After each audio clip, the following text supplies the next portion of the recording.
नमस्कार आदरणीय दर्शकबिन, हामी विभिन्न पात्र, परिस्थिति र प्रवृत्तिको त्रिकोणमा रहेर संवादहरू तपाईहरु सामु प्रस्तुत गर्ने गर्छौं र आजको यस्तै संवाद प्रस्तुत गर्नको लागि हामीसँग उपस्थित हुनुहुन्छ आङ्काजी शेर्पाज्यू, त्यसैगरी मंगल थापा। तपाईहरुलाई स्वागत छ। धन्यवाद। मैले पहिलो प्रश्न आङ्काजी दाइतर्फै गर्न चाहे। अहिलेको सरकारतिरै जाउँ, कतिको सफल देख्नुहुन्छ? अहिलेलाई केही हदसम्म टरेको छ, तर यो स्थायी रूपले टरेको पनि होइन। यो आत्मालोचना नेपालको इतिहासमा प्रथम पटक चाइनिज गमले टाँसेको राजनीति हो। नेपालमा जब जब ध्रुवीकरण हुन्थ्यो, इन्डियाको फेभिकोलले टाँस्ने प्रचलन थियो, यसपटक चाहिँ नि प्रथम पटक चाइनिज फेभिकोलले पनि नेपालको राजनीति टाँसिँदो रहेछ भन्ने चाहिँ एउटा उदाहरण स्थापित भएको छ। तर यो क्षणिक हो जस्तो मलाई लाग्छ। अनि त्यो विवादलाई एकातिर पन्छाउँदै गर्दाखेरि त्यो आफ्नो ठाउँमा रहला हैन, तर जनता र सरकारको भूमिका जनतामा कतिको प्रभावकारी देख्नुहुन्छ? होइन, सरकारको भूमिका त जनतामा प्रभावकारिता होइन कि त्यो दुई तिहाईको करिब बहुमतको सरकार, स्थिर सरकार आम नेपाली जनताको आकांक्षा र जनताले त्यो स्थिर सरकार गठन गर्ने अवसर कम्युनिस्ट पार्टीका अध्यक्ष केपी ओलीले दियो। तर केपी ओलीले जनतालाई दिएको जनादेश आम नेपाली जनता र देशको विकास, आम नेपाली जनताको सुख शान्तिको लागि भन्दा पनि अथवा सेवाको लागि भन्दा पनि आफ्नो स्वार्थ सिद्ध गर्नलाई ती सम्पूर्ण जनादेशलाई प्रयोग गर्यो। जसले गर्दाखेरि यत्रो बहुमतले निर्वाचित केपी ओली यो मध्य भागमा आएर यति अलोकप्रिय हुनुको कारण पनि त्यही नै हो। भनेपछि जनताको नजरबाट तपाईले हेर्दा सरकार अहिले पुरै असफल छ? जनताको नजरबाट त त्यसै असफल छ भन, उसकै पार्टीको नजरबाट असफल भइसक्यो। उ त जम्दै जरा पदच्युत नै भयो नि त। मंगल थापाजी, यो बारेमा के भन्नुहुन्छ? अब आङ्काजी दाइले भन्नेको कुरा आफ्नो तर्फबाट स्वाभाविक रूपमा चाहिँ उहाँलाई स्वाभाविक रूपमै भन्नु त्यति चाहिँ असन्दर्भी लाग्दैन। तर म के भन्न चाहन्छु भने हामीले सामन्ती निरङ्कुश फाल्यौँ हैन, केन्द्रीकृत एकात्मक व्यवस्था फाल्यौँ, राजा फाल्यौँ, पञ्चायत फाल्यौँ हैन, राणाहरू फाल्यौँ। यो फालिए सँगसँगै जुन खालको मुलुकमा सङ्घीय लोकतान्त्रिक गणतन्त्र नेपाल यही कम्युनिस्टका नेताहरूले यी 3 करोड नेपाली जनताले ल्याएको म भन्न चाहन्छु। तर के हो भने केपी शर्मा ओलीज्यूको लोकप्रियता देखेर, उहाँको चाहिँ राष्ट्रवादी चिन्तन देखेर, राष्ट्रवादी विचार देखेर जुन खालको पछिल्लो समयमा 3 करोड नेपाली जनताले उहाँलाई 2/3 मेजोरिटीको सरकारको नेतृत्व 5 वर्षको लागि तपाईँ गर्नुहोस् भनेर जुन खालको एउटा जनादेश दिनुभएको छ, पक्कै पनि उहाँको यो भावनालाई, उहाँको यो चाहिँ जनताको भावनालाई, दुःखलाई हामीले चाहिँ प्राज्ञिक ढङ्गले आगामी दिनमा केपी शर्मा ओलीज्यूकै नेतृत्वमा मुलुकको विकास हैन, समृद्ध नेपाल, सुखी नेपालका सपनाहरूलाई पूरा गर्न उहाँले पर्छ। किनभने उहाँ जनताको नेता हो हैन, राष्ट्रको सेवक हो, जनताको सेवक हो, नोकर हो। चाहिँ यो जो चाहिँ एउटा अहिले प्रधानमन्त्री हुनुहुन्छ, उहाँ जनताबाट चुनेर आएको मान्छे। उहाँ कुनै तानाशाह शैलीबाट, कुनै चाहिँ अराजकतावादी शैलीबाट, कुनै सीआईको एजेन्ट भएर, कुनै रको एजेन्ट भएर हैन, कोही इन्टरनेसनल पोलिटिक्सको एजेन्ट भएर आएको नेता उहाँ होइन। उहाँको नेपाली आन्दोलनमा आफ्नै एउटा खालको छवि छ, त्याग, सङ्घर्ष छ, बलिदान छ। त्यो बलिदानलाई, त्यो मूल्याङ्कन, उहाँको सङ्घर्षलाई उहाँ 14 वर्ष जेल बस्नुभएको छ।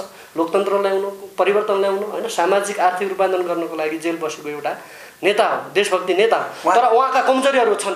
मैले अहिलेको सरकार पुरै दुधले नुहाएको हो भन्न म चाहन्न, किनभने अहिलेका सरकारका कमजोरीहरू छन्। यी कमजोरीहरूलाई आगामी दिनमा करेक्सन गरेर मुलुकको चाहिँ दिगो शान्ति, समृद्ध नेपालको चाहिँ एउटा चाहिँ अभियानमा लाएर मुलुकको समाजवाद र साम्यवादका नीतिहरू के हो, सिस्टम के हो, अहिलेको तत्काल 21 सेन्चुरीको जनताले के चाहेको छ, परिवर्तन चाहेको छ, कुनै शासन।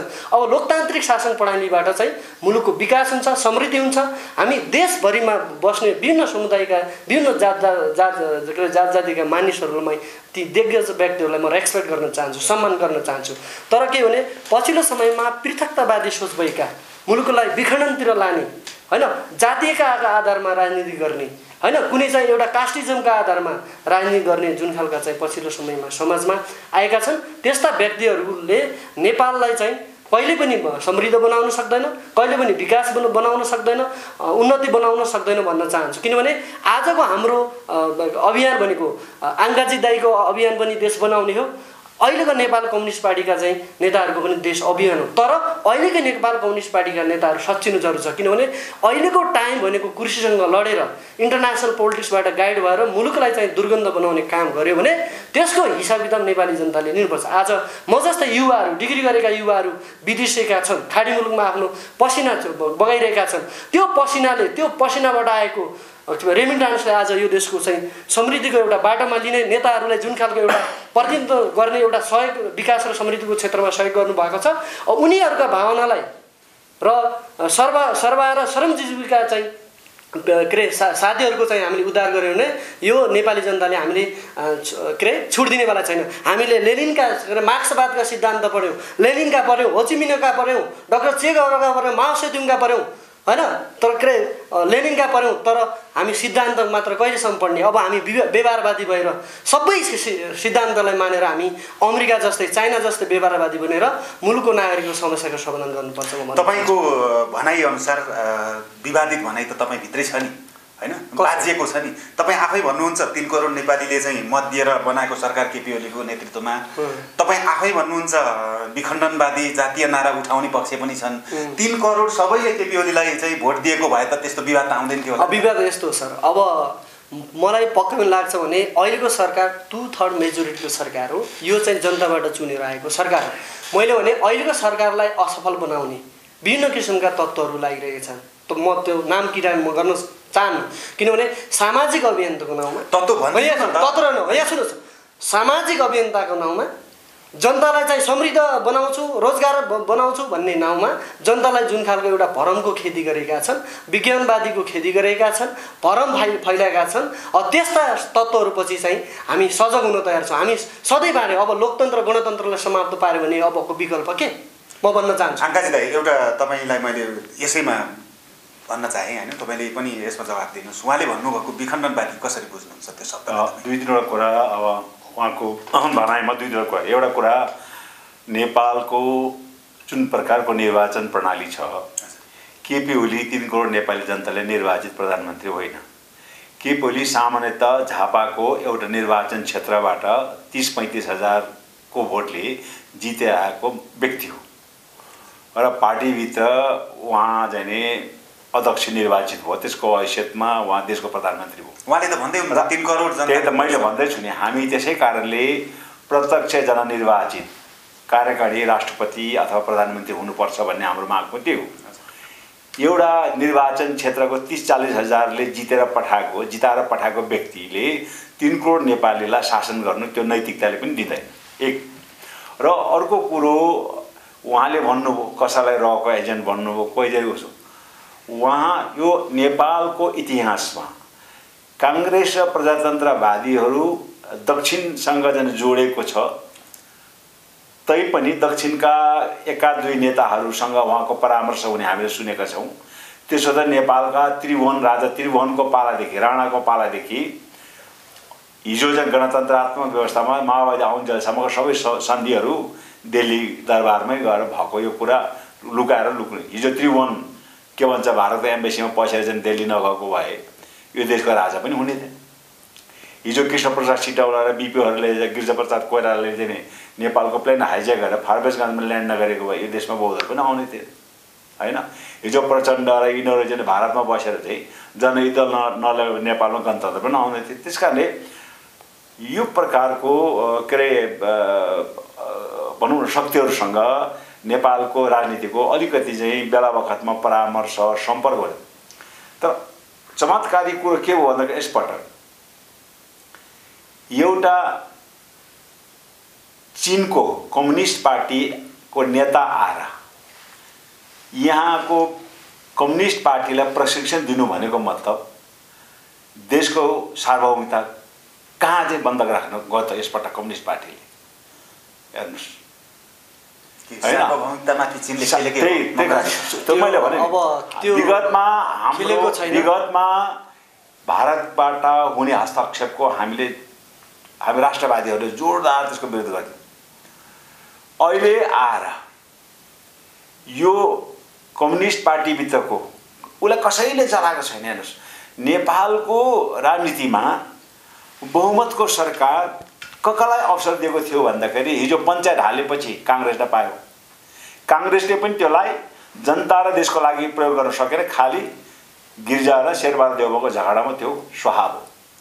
त्यसपछि 10 वर्ष जनयुद्धपछि कसले प्राप्त गर्यो? माओवादीले त्यो बहुमतको सरकार बनाउने अवसर प्राप्त गर्यो।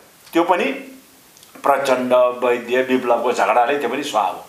अब अहिले आएर कम्युनिस्टलाई त्यो अधिकार दिएको छ, कुनै बाहिरबाट केही हस्तक्षेप भएको छैन बहुमतको सरकार चलाउनलाई। प्रचण्ड, माधव, वामदेवबाट यो सबै समस्या उत्पन्न भएको भनेपछि आफूभित्र झगडा हुने अनि आफ्नो पार्टी कमजोर हुने, सरकार चलाउन नसक्ने अवस्थामा नै भ्रष्टाचार गर्ने, हैन? तपाईँको चाहिँ केपी ओलीको चाहिँ के भन्छ अनैतिकताको चाहिँ कुरा सुरु गर्ने भए उसका चाहिँ पर्यटन मन्त्री, तत्कालीन पर्यटन मन्त्री स्वर्गीय चाहिँ रविन्द्र अधिकारीले 4 अर्ब भ्रष्टाचार गरेर व्हाइट बडी विमान खरिद गर्दा भन्ने चाहिँ त्यत्रो समितिले भने नि त, किन कारबाही भएन? त्यसपछि गोकुल बास्कोटासँग 70 करोडको चाहिँ के अरे त्यत्रो प्रमाण जुटेको चाहिँ टेप बाहिर आयो। भानुभक्त ढकालले सामान खरिद गरेर चीनबाट चाहिँ व्यापारीसँग मिलेर चाहिँ नीतिगत भ्रष्टाचार गरेर त्यत्रो कुरा उठ्यो। सुनकाण्ड छ, निर्मला पन्तको चाहिँ बलात्कारको घटना छ। यत्रो चाहिँ महामारीको बेलामा सिङ्गो राष्ट्रलाई सरकारको हामी आलोचना नगरौँ, यो रोकथामको लागि हामी सबैले सरकारलाई सहयोग गर्नुपर्छ भनेर हामी सबले सरकारको प्रत्येक कमी कमजोरीलाई नऔँलाइकन मुखमा टेप लगाएर सरकारले गरेका ती रोकथामको अभियानलाई हामीले सहयोग गर्यौँ। तर हामी चाहिँ यता सरकारको अभियानमा चाहिँ साथ दिने, सरकार चाहिँ के गर्ने? अध्यादेश ल्याउने, देशमा राजनीतिक अस्थिरता पैदा गर्ने, चीनबाट डाइरेक्ट हस्तक्षेप गर्न लगाउने, चीनका राजदूत रातारात चाहिँ तपाईँको चाहिँ बालुवाटारदेखि लिएर चाहिँ तपाईँको प्रचण्ड निवासदेखि लिएर संसार ठाउँमा घुम्ने, यसरी नाङ्गो हस्तक्षेप। म चीन विरोधी होइन, यस्तो खालको चाहिँ नाङ्गो हस्तक्षेप न हामी अमेरिकाको सहन सक्छौँ न भारतको सहन सक्छौँ। हामी चीनको, किन नेपाल आफै हो सार्वभौम सम्पन्न राज्य हो र यहाँका राजनीतिक पार्टीहरू उहाँले भने जस्तो गरेर अर्कालाई रहेको आरोप लगाउने। तपाईँले के आरोप लगाउनु? तपाईँको त आज यति बेला चीनको राष्ट्रपति रातारात त्यो 3टा नेताको सँग नपुगेको भए स्थिति के हुन्थ्यो त्यो तपाईँ पनि त एउटा कार्यकर्ताको कारणले अनुमान गर्न सक्नुहुन्थ्यो नि। अनि यसलाई चाहिँ तपाईँ के भन्नुहुन्छ? दाइलाई मैले एकछिन रोकिएँ, मङ्गल थापाजी भनिदिनु न त, अहिलेको अवस्थामा सरकार र जनता चाहिँ सँगै हुन पर्थ्यो महामारी नियन्त्रणको लागि। सरकारले भनिसक्यो जनताले साथ दिन्छ, अहिलेको सरकार उहाँले त भन्नुभयो नि, उहाँको विचार हो नि त, उहाँको विचार भएन। सरकारले नीतिगत भ्रष्टाचार कहाँ गरेको छ भने यहाँ सुन्नुहोस्, अहिले हावाको पछाडि नलागौँ। अहिलेको सरकार स्थिर सरकार हो, अस्थिर सरकार होइन। चाइनाले गरेको सहयोग हामीले बिर्सदैनौँ, किनभने एउटा महामारीको बेला कोभिड-19ले नेपाललाई पनि प्रत्यक्ष असर परेको बेला चाइनाले सहयोग गरेको कुराहरू पनि हामीले प्रशंसा गर्नुपर्छ। र अहिलेको सरकार न चाइना प्रेमी छ न भारत प्रेमी छ, अहिलेको सरकार नेपाली जनता प्रेमी छ, नेपाली समाज प्रेमी छ। राष्ट्रिय एकताको चाहिँ पक्षमा लिएर अगाडि प्रभावित ढङ्गले अगाडि बढाउने पक्षमा त्यो सरकार चाइनाले गरेको होइन, त्यो गलत हो, त्यो गलत हो। चाइना हाम्रो छिमेकी राष्ट्र हो, भारत पनि हाम्रो छिमेकी राष्ट्र हो। किनभने हामीले दुईटै राष्ट्रलाई कूटनीतिक हिसाबमा हामीले फकाउन सक्नुपर्छ। किन फकाउनुपर्छ भने देशको समृद्धिको लागि, विकासको लागि, देशको हरेक क्षेत्रको परिवर्तनको लगानीको लागि हामीले कुनै पनि शक्तिलाई हामीले चिडाउनु हुन्न। तर कूटनीतिक तरिकाले चाइना, अब भारत त हाम्रो छिमेकी राष्ट्र हो, तपाईँलाई थाहा छ होइन? चाइनाले चाहिँ अहिले नेपालको विकास र समृद्धिको लागि विभिन्न किसिमको अतुलनीय भूमिका गर्नुभएको छ। चाइनाले कहिले पनि नेपालको अहित चाहँदैन, चाइनाले हितै चाहन्छ। तर के भने अहिलेको सरकार 2/3 मेजोरिटीको सरकार भनेको जनताको सरकार हो। जनताद्वारा चुनिएको सरकारलाई हामीले जनताको सरकार भन्न मिल्छ। कुनै पार्टी भन्दा पनि अहिले देशको प्रधानमन्त्री सम्माननीय प्रधानमन्त्री केपी शर्मा ओलीज्यू भने देशको प्रधानमन्त्री हो, नागरिकको प्रधानमन्त्री, कुनै पार्टीको भन्दा पनि। अहिले उहाँले कुरा गर्नुभयो चलखेल भइरहेछ, कुनै पनि चलखेल भइरहेको छैन। किनभने अहिलेकै नेतृत्वले मुलुकको समृद्धि र विकास गर्छ भनेर जुन खालको एउटा विश्वास गरेको थियो, त्यो विश्वासलाई यदि नेपाली जनताको सपनालाई जुन आश छ, जुन अप्टिमिस्टिक छन् अहिलेको सरकारप्रति, यदि 5 वर्षसम्म अहिलेको सरकारले विकास र समृद्धि गर्न सकेन, परिवर्तन गर्न सकेन, नेपाली नागरिकहरूलाई रोजगार दिन सकेन, कृषिको क्षेत्रमा परिवर्तन गर्न सकेन भने त्यसको हिसाब किताब आगामी दिनमा नेपाली जनताले गर्ने चाहिँ म भन्न चाहन्छु। अरू कुरा के भने हामी चाहिँ कुनै पनि राष्ट्रलाई इन्टरनेसनल पोलिटिक्सबाट हामी गाइड भएर कुनै पनि राष्ट्रलाई गाली नगरौँ, किनभने हामीलाई विश्वमा चाहिँ सबै राष्ट्रको चाहिँ खाँचो छ। किनभने हामी चाहिँ आर्थिक हिसाबमा कमजोर छौँ, हामी हरेक चाहिँ इन्फ्रास्ट्रक्चरमा कमजोर छौँ होइन। दार्ती सङ्घायको चाहिँ सहयोग अहिलेको समृद्धिलाई र विकासका सपना सिद्धान्तलाई पुरा गर्नको लागि आवश्यक छ भन्न चाहन्छौँ। केपी शर्मा ओली हामी गुलाम बन्ने होइन, हामी गुलाम बन्ने होइन, कूटनीतिक तरिकाले हामी पञ्चशीलको सिद्धान्तलाई मान्ने मान्छौँ। तपाईँको पञ्चशीलको सिद्धान्त अनुसार हामी अगाडि जान्छौँ। उहाँको भनाइ के भयो भन्दाखेरि चीनले हस्तक्षेप गरेको छैन, त्यो होइन, पञ्चशीलका आधारमा भयो। होइन होइन होइन, अरूलाई चाहिँ नि रको एजेन्ट, तपाईँले रको एजेन्ट भनेर कसलाई भन्नु? होइन नि दाइ, यहाँ तपाईँ न होला, तपाईँलाई भने होइन मैले, सोसुकैले भन्नु न, किन छ नि दाइ। नेपालमा भएको कुनै पनि राजनीतिक सङ्गठन, त्यो काङ्ग्रेस होस्, चाहे त्यो हिन्दूको चाहिँ राजतन्त्रको चाहिँ मुद्दा बोक्ने राप्रपा होस्, त्यो एउटा आधिकारिक नेपाल सरकारले स्वीकारेको राजनीतिक सङ्गठन हो। त्यो राजनीतिक सङ्गठनको श्रेयलाई बदनाम गराउनलाई तथा नाम कसलाई रको एजेन्ट, कसलाई सियाको एजेन्ट, कसलाई के को भन्छ। अब आज तपाईँको पार्टीमा 12 बजेको घाम जतिको छर्लङ्ग भयो कि पार्टी विभाजनको सङ्घारमा पुगिरहँदाखेरि चाइनिजका राजदूत रातारात भएर भोलिपल्ट आत्मालोचना गरेर सुन्नुहोस् न होइन, यो एकता हुनुको पछाडि यो हस्तक्षेपलाई नेपाली जनताले कसरी मूल्याङ्कन गर्ने? एउटा कुरा नम्बर 1 कुरा है। नम्बर 2 कुरा उहाँले भन्नुभयो सरकारको लोकप्रियता। मलाई भन्नुहोस्, नेपालको सरकारले, केपी ओलीको सरकारले यो 2 वर्षको अवधि त सक्यो। 2 वर्षको अवधिमा त्यस्तो अद्भुत नेपाली जनताले वाह गर्ने, मुखले रेल ल्याइदिइहाल्यो, मुखले घर घरमा चाहिँ ग्यास पुऱ्याइदिइहाल्यो, मुखले पानी जाँच ल्याइहाल्यो होइन। त्यो उहाँको सपना ल्याउँछु भन्न त पाइयो नि त, केही टाइम लाग्ला छ। तपाईलाई कुनै पनि देश शक्तिशाली सपना त उहाँले सपना राख्नु, भिजन त राख्नु पर्यो, विचार राख्नु पर्यो। प्रधानमन्त्रीज्यूले मुद्रा सङ्घीय लोकतान्त्रिक गणतन्त्र कार्यान्वयनमा गरेको सार्वजनिक सम्बोधनमै उहाँले भनेको छ अबको 2 वर्षभित्र उहाँले यही कुरा भन्नुभएको छ। यदि मैले भनेको कुराहरू भएका छन् भने फेरि मेरो छेउमा अन्तर्वार्ता लिन आउनुहोस् भने, त्यो त पुरै चाहिँ तपाईँको सार्वजनिक सञ्चार माध्यममा रेकर्डेड कुरा हो। त्यस कारणले मलाई के लाग्छ भन्दाखेरि यदि यो पार्टी यति लोकप्रियको भइदिएको भए अहिले हेर्नुहोस्, सारा देशमा अलपत्र परेका कोरोना भाइरसको कारण अलपत्र परेका नागरिकहरूलाई त्यो देशको सरकारले आफ्नो राजदूतलाई समायोजन गरेर उनीहरूलाई आफ्नो देशमा लगिसके। नेपालकै कुरा गरौँ, नेपालबाट को पहिलो नम्बर 1 त अस्ट्रेलियामा उसको नागरिक लाग्यो। नेपाली मूलका मान्छेहरू जो अस्ट्रेलियन नागरिक उनीहरूले पनि लिएर गयो, त्यसपछि अमेरिकाले लिएर गयो, त्यसपछि भारतले लिएर गयो, रुसले लिएर गयो, फ्रान्सले लिएर गयो। अहिले जुन मानिसले कमाएको अरबौँ रेमिटेन्समा यो देश चल्दैछ, उसले पठाएको डलर चाहिँ खाना मिल्ने, नेपाल भित्राउन मिल्ने, अनि त्यो डलर कमाउने खाडी मुलुकमा अहिले नेपाल आउन चाहने मान्छेलाई त हामीले क्वारेन्टाइन छैन, हामी के व्यवस्था गर्छौँ, रोक्न पाइन्छ? सरकारको लोकप्रियता थापाजीलाई नै एउटा कुरा सोध्न चाहे होइन, जुन चाइनाबाट हस्तक्षेप भएको छैन भन्नुभयो तपाईँले, यही अहिलेको महामारीकै विषयमा एउटा कुरा म एउटा जोड्न एउटा छ। उहाँ जसरी जनतालाई दिग्भ्रमित बनाए नि, उहाँले आफ्नो कार्यकर्तालाई दिग्भ्रमित बनायो भने कुरो मैले बुझाएँ होइन। त्यस्तो चीनले तपाईँको जुन सहयोग, जुन स्वास्थ्य सामग्री चीनबाट आएको छ नि, त्यो चीनको सरकारले दिएको सहयोग होइन, त्यो चीनको एउटा व्यापारीसँग खरिद गरेको सामग्री हो। अनि ठिकै छ, म त्यहाँ पनि जाउँला दाइ होइन। मैले भन्न चाहेका भन्दा यो महामारीको सन्दर्भ आउँदै गर्दाखेरि सरकारले चाइनाबाट विद्यार्थीहरू ल्याएर आएको थियो होइन, क्वारेन्टाइनमा राखियो पनि ठिक भयो भनेर फर्काइएपछि अनि पछिल्लो समय सरकारमा चाहिँ नेतृत्वकर्ता पार्टीकै विवाद चर्किँदै गर्दाखेरि चाइनिज राजदूतको त्यो नेताहरूसँग भेट्नको दौडधुप र 2066 सालमा प्रचण्डको सरकार ढल्नै लाग्दा त्यति बेलाका राजदूत राकेश सुदको दौडधुप उस्तै थियो नि होइन र? होइन, यस्तो भनौँ, त्यतिखेरको अस्थिर सरकार थियो, अहिलेको के भने पर्मानेन्ट गभर्मेन्ट हो अहिलेको। त्यतिखेरको सरकारसँग अहिलेको सरकारलाई तुलना गर्न मिल्दैन, यो दुईटै सरकार हो क्या।